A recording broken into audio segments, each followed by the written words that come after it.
ISO FileMaker Magazine, the professional's resource for FileMaker know-how.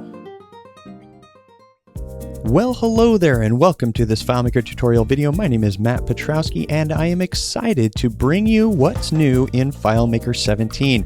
Being a FileMaker developer myself, I love to just know what is the new stuff, what's changed, and what's going to impact my development in FileMaker 17. Let's take a look at the new features right now. All right, and here we go. As I have done in the past, I love to do this for myself. It just gives me a great idea of what is new. Of course, I've got 22 items here, and if I spend a minute on each, we're looking at a 22-minute video, but we will go through these as quickly as possible. Some of them are super easy, starting with our application icon. Now, as you have probably already seen based on FileMaker's release in the news, we've got a new icon. It is with our green hues now, and as you can see, we've got the little hammer and screwdriver look there. And there's a reason for that. It's coming up in our number 2, which is developer tools. What does developer tools mean? Well, it means number 1, you can see in this screenshot of our preferences that we have the option now to use advanced tools. And what this means is that FileMaker Pro is no longer FileMaker Pro and FileMaker Pro Advanced, two separate applications. It is one application with the option to turn on the advanced tools. However, don't worry if you are concerned about deployment and you don't want users to have access to the advanced tools. You will be able to control that by using a disable option when the application is installed. So for bulk installations, you will be able to disable the ability to turn on those developer tools. So all you need to do is check that box, restart FileMaker, and you will have a copy of FileMaker Advanced. Moving on, we've got a redesigned Launch Center. So in this one, you can see that we've got a new design to our Launch Center. We've got a My Apps, the Recent, and the Create with Starter. And then as you scroll down that dialog, you get some sample solutions. Here's what the Recent looks like. It'll have just a list of all of the most recently opened FileMaker files, whether that's across the network or on your local machine. And then here with the My Apps, you can add any app that you want. You can simply right-click right there where it says Add App, and you'll be able to control what shows and what doesn't by being able to remove, etc. Next up, we have a new Hosts Dialog. And in this one, you can see that we've got the new hosts. Of course, this will be a list. Again, using our little star icon that you can see there on the favorites, we can favorite items and we can see what's local. You can change your view there between the normal icons or the list of icons. And of course, here you can choose to load a specific file according to its network path if you do not show that listed within your hosts. And if you have a lot of hosts, you of course have the ability to search, and you can search your files as well. Also, we can see that you can add your favorite host just like we had before. Of course, it was split across a couple of dialogues, and now we have it all in this one.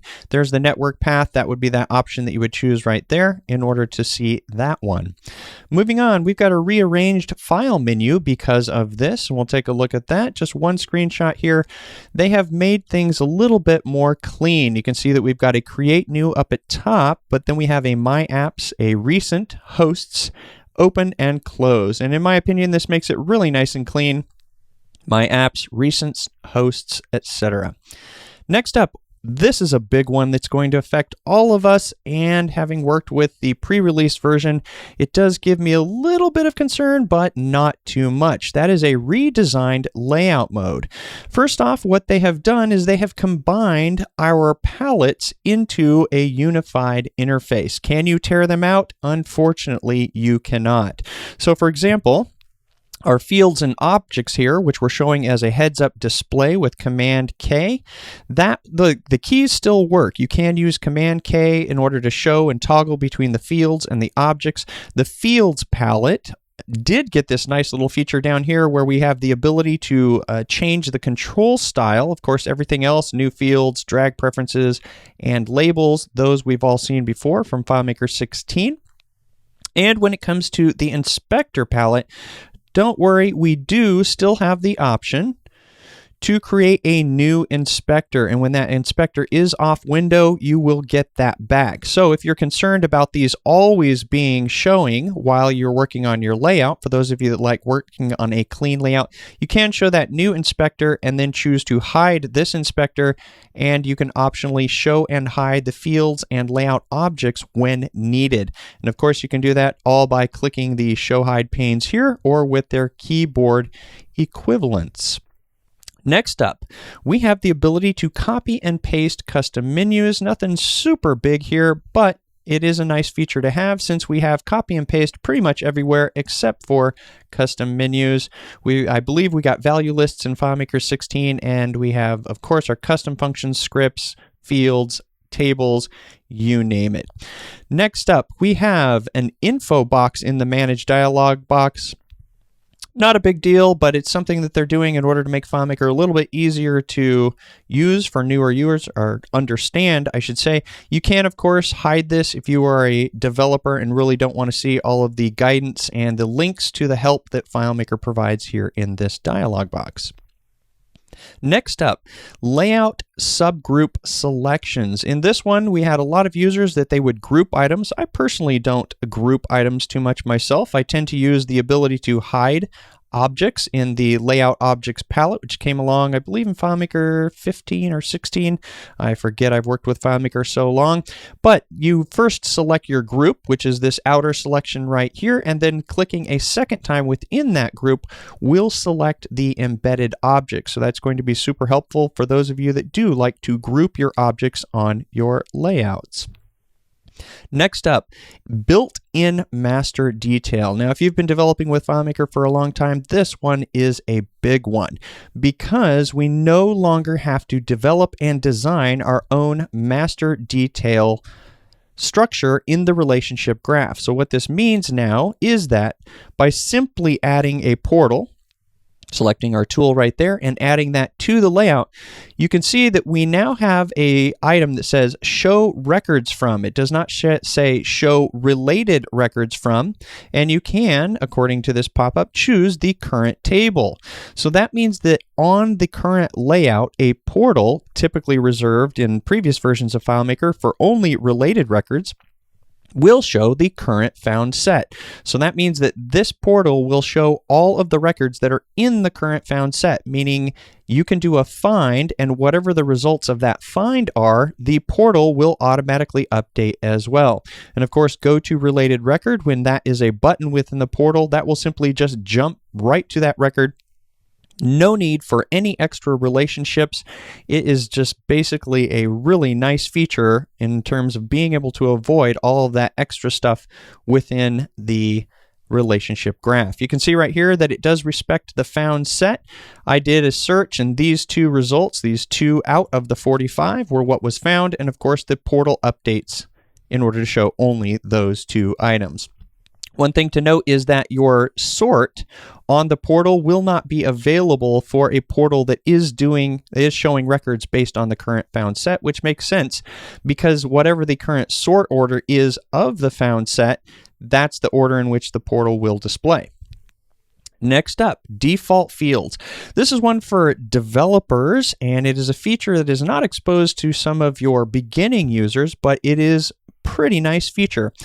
FileMaker is now providing default fields when you create a new table. Now, this used to be the case with script steps, where if you go all the way back to FileMaker 5 and maybe even earlier, when you would create a new script, FileMaker would automatically populate some script steps. Well, inevitably, there were always steps that you didn't want to use, and in this case, FileMaker is doing this for you again. Now, unfortunately, if you're a newer user, you're not necessarily going to be able to change that, but I am going to give you the information so that you're not a new user anymore. You're an advanced user and you know how to do it. FileMaker is saving all of its new field information, or all its default fields, in an XML file. Now, this XML file is embedded within the application, but of course you will be able to get a copy of this and modify it either from the application itself or from a developer friend of yours. And once you do, you simply just need to store it into a specific location. You can see here in this screenshot that on my hard drive, in my users folder, in the shared folder of the users folder, there is a folder called FileMaker where we have a shared folder. All we have to do is place that default fields.xml. Here you can see on Windows, it's typically in Program Data, FileMaker Shared. You're able to make whatever changes you want to that, provided it meets FileMaker's settings for whatever the fields need to be set to. In this case, I only changed just the name value in the XML file, and you can see that now I get my naming conventions for the default fields. ID for the primary key, created on, starting in lower, going by camel case in terms of my structure. So a very nice feature there for developers in terms of defining however many default fields and with whatever names you want. Mini applications, just like with default fields, mini applications is going to be a really big item for us because it shows the future of FileMaker. At least that's my guess. What happens is when you create a new portal, which we have in the background right here, we can see that we have a new option that says New Add Table Add-on, or new add-on table. Now, when you make this selection, what happens is a dialog pops up. It is this dialog right here, and it gives us the option to choose any of these number of items, which are basically components or common things that you might add to your FileMaker solution. Now, essentially what FileMaker is doing here is they're attempting to make this easier for users, but what would be really nice for us as developers down the road is maybe we would be able to somehow add these in. And just from my own digging around, I've seen that this again is a feature where FileMaker is using XML and it's embedding it, so hopefully they will give us the power to create our own little features as well. We will see what the future holds. This is what it looks like. I did not create, when I added and chose the store email options, I did not add that to the relationship graph. I didn't add the fields. I didn't do anything. It just appears after you make the selection in that dialog box here on the relationship graph. I believe it also makes extra scripts. Anything that was part of the functionality that gets added as an add-on gets added to the graph, to your tables and the schema and your scripts as well. So hopefully the future holds bright things for FileMaker developers. Here's a small one, but a good one for those of you that want multiple email attachments. We are now able to attach multiples.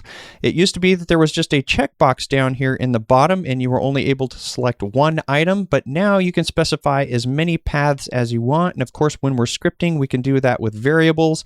Pick those up from a listing of contents if you're using the Get Documents Path listing or something. However you're going to select the files, the user or us as the developer are able to now attach multiple email attachments. This one is pretty big. When it comes to our development and abstraction, we are able to perform a script by name. So here you can see, as this screenshot shows, the perform script step, and it also applies to the perform script on server. We are now able to not only specify from list, but we are also able to specify by name. And once we do, of course, we get access to the FileMaker default calculation dialog box, which allows us to pretty much do whatever we want. Scripts, this is a big one, at least it is for me. It seems like it's a little one, but being able to specify a variable as our input type on show custom dialog box. Used to be that you had to tie the input field to a field. Typically, you would use a global, but as we've seen in the previous release in FileMaker 16, FileMaker is moving to allowing us to use variables for a lot of these options of choosing items to insert data into. And that's a big benefit because it reduces our total number of fields. All right, scripts.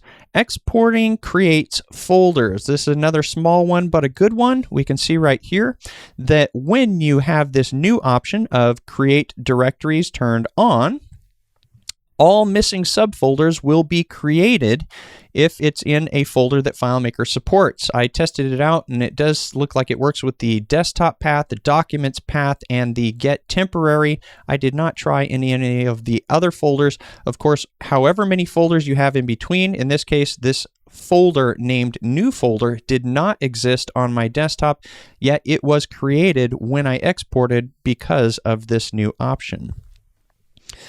This is a FileMaker Go feature. We have local notification. This one I've played with and it is really nice. I like this one.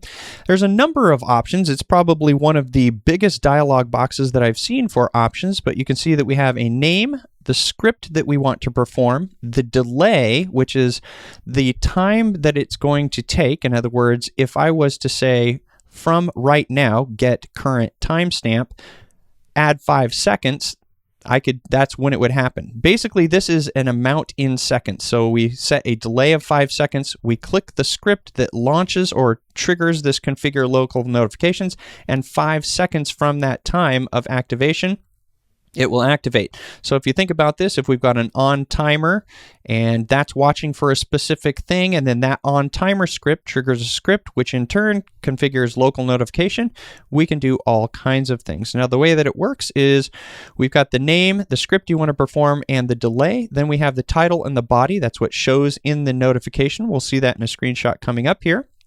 And then we have 3 possible buttons, button 1, 2, and 3. And these options of foreground determine whether or not, when either button 1, 2, or 3 are clicked, whether or not FileMaker is brought to the foreground.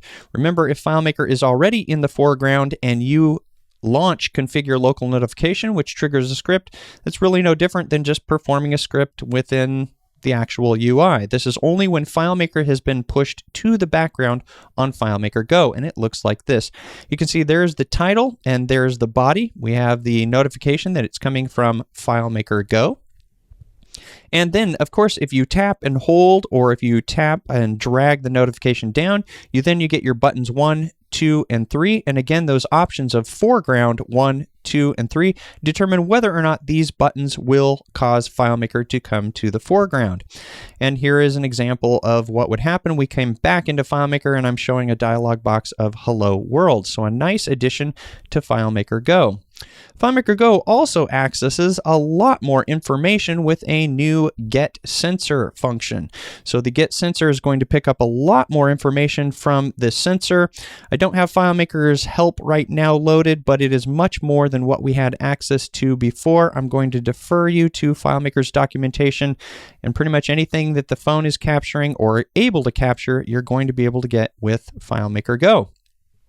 So we only have a few functions this time around. There are 2 of them. One is this one, the get UUID number. You can see in my example right here, it is simply returning a UUID, but instead of being an alphanumeric number, it is purely a numeric ID. And boy, that is a long string, but in a much, much larger FileMaker database, a pure number string is going to perform much better than an alphanumeric string because little conversion or less conversion needs to happen. The next function that we have is something that I believe came about because of the new feature that we have with regards to the portal and being able to see the current found set. Now, I haven't been able to spend a lot of time with this to differentiate between it and what we already previously had, but the new function is get ActiveRecordNumber versus our former function of GetRecordNumber. And I'm sure there's going to be a lot of techniques that are going to come out because of this. In terms of the distinction between the two, one is going to return something different in different circumstances, whether you're using a portal or a list view. And I imagine there's going to be a lot of new cool techniques that are going to come out just because of this one particular function. And finally, these are items that I do not have any type of screenshots for. A data migration tool is being provided by FileMaker, which does some extremely fast migration from a previous version of a database into a newer version. And that's going to be, say, for example, from a production database into a development database or a staging database where you've added new features. And I have not played with this one at length, but I imagine there's going to be a lot of videos coming out about this, and I will be playing with this in the future. We also have a revised FileMaker server, and while not specific to FileMaker Pro or FileMaker Advanced, in this case, the one application, we have a revised FileMaker server. Now, they've taken away some of the user interface in favor of an admin API, where we're going to see a lot of FileMaker development tools that are developed by FileMaker in order to administer FileMaker server. And that's because they have basically just made some things a little bit easier for them to maintain, but I'm sure some of you will not necessarily like some of the features that they've taken away, but I think it's a good move. They've done it with just cause, because wherever FileMaker is not creating these tools, the third-party market will pick up and cover those. And finally, they have updated the FileMaker Data API. That's going to be coming out of beta if it hasn't already, and they have new features and new support if you're using the FileMaker Data API, and that is going to be what we have for FileMaker Pro, the new application. There's 22 features for you. I hope you found this video helpful and useful with regards to understanding what's new in FileMaker.